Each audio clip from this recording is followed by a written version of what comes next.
you also said that the U.S. intervened, that the U.S. funnels money into other countries, right? In aid and things like that. Right, much more than any other country in the history of the world by a long shot.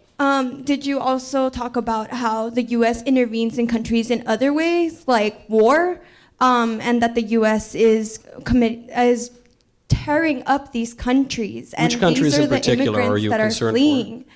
Okay, so. You mean when the United States invaded Afghanistan to overturn the Taliban? Do you think? Well, because you're making statements that are not specific, look, so I want to get to the heart of your question. Okay, but let me just, with what I'm giving you right now, try to answer my question.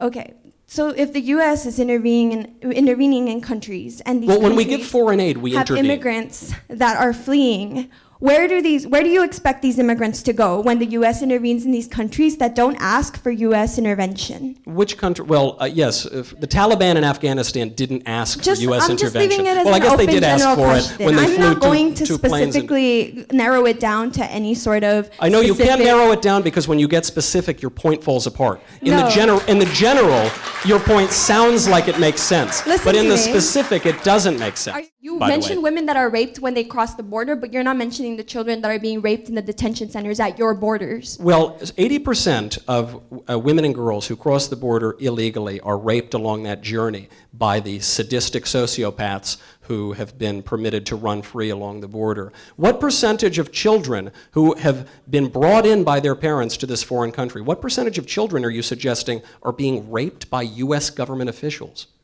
Where are the children in the detention centers? Hold There's on, children that went missing as well. You made a claim, and I'm just asking what percentage of the children being, you said U.S. children in U.S. detention are being raped by government officials.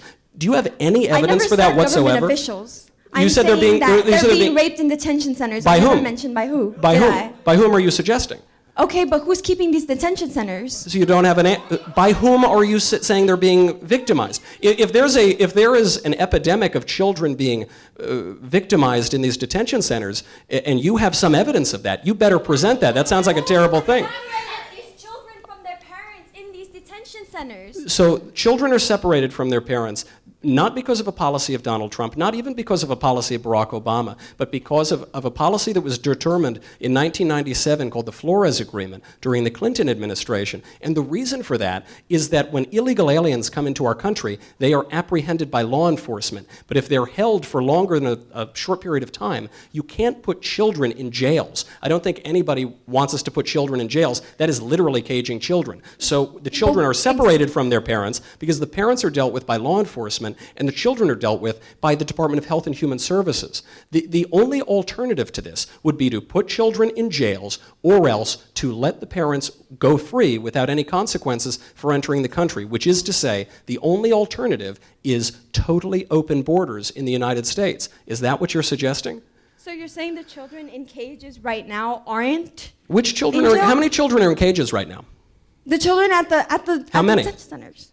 You're so certain of this. How many children are in cages right now? The federal government received more than 4,500 complaints in 4 years about the sexual abuse of immigrant children who were being held at government-funded detention facilities, including an increase in complaints while the Trump administration's policy of separating migrant families at the border was in place. There's also been a surge in illegal immigration. We now have 3,000 people per month coming into this country, and a surge in children. So naturally, any offense that involves children is going to increase. I agree with you. Illegal immigration is a horrific and immoral action, and it should not be encouraged by craven politicians who think that they can grab a few extra votes by encouraging the victimization of desperate foreigners and their children.